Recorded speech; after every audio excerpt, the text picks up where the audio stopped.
Hey you guys, so here is another update. I just had my 6th immunotherapy infusion today, and also preceded by my typical exam with my oncologist, Dr. Josh. He confirmed they got the full CT scan report and confirmed that everything's fine. So typically when you get those reports, you get an initial report and then they go through everything with a fine-tooth comb. Different specialists look at things and then they give you the final report. And the final report is often where you get a gotcha. The lung lesions that I had before, which are gone now, but were discovered on the second review, the full detailed review of the CT scan that I had, the very first one months ago. So the first question I had when I came in is like, hey, Dr. Josh, doing well? Anything pop up on the final review of the CT scan that I should know about? And he looked at it, he said, nope. He said, in fact, it just confirmed what he said to me 3 weeks ago upon visual inspection of the scans, is that the tumors are shrinking, and the CT scan confirmed that. The tumors are smaller. It had the specific sizes, which I don't remember. But we're on a good foot. Nothing new popping up, no new lesions or things anywhere. Blood work is good. Internal organs seem fine based on the blood work and just how I feel. So although I still deal with, the need for a lot of sleep, anywhere between 10 and 12 hours a day, like a lion, I'm happy that we're on this track.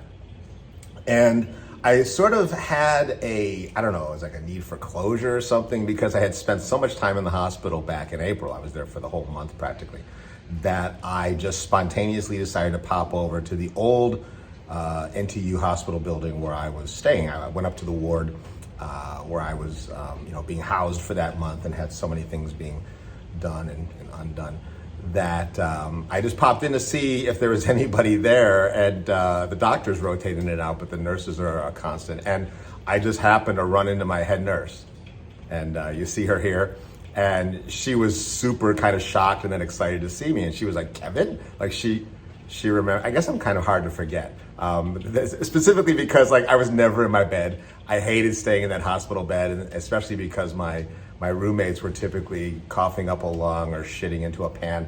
And I was like, I'm out of here. I was in some hallway somewhere, giving animation notes or doing some scratch voiceover recordings for Dreamcats in the corner of the hospital lobby.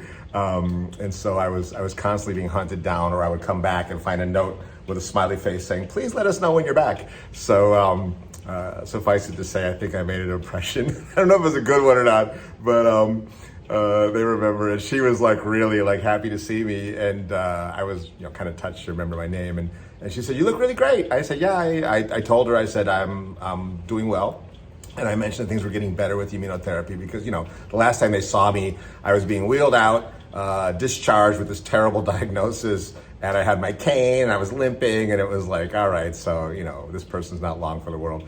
And then I just come strolling back in looking perfectly fine. So she was trying to call other nurses over, and they were like, we're too busy. Good for you, great, jayo, and then run to help people who are, as they should, people who are in the rooms needing help. So that was quite nice, just to see her, and she was the one who was just constantly checking in on me and doing my IV drip and taking my vitals and all that stuff. So her English is not great, but it was cool to say hello and give her a hug. So yeah, we'll stay on the, speaking of hugs to you all, everybody who's been sending me support and well wishes and prayers and everything. However you guys like to roll, I'm cool. It's all good. So I appreciate the love. Thanks.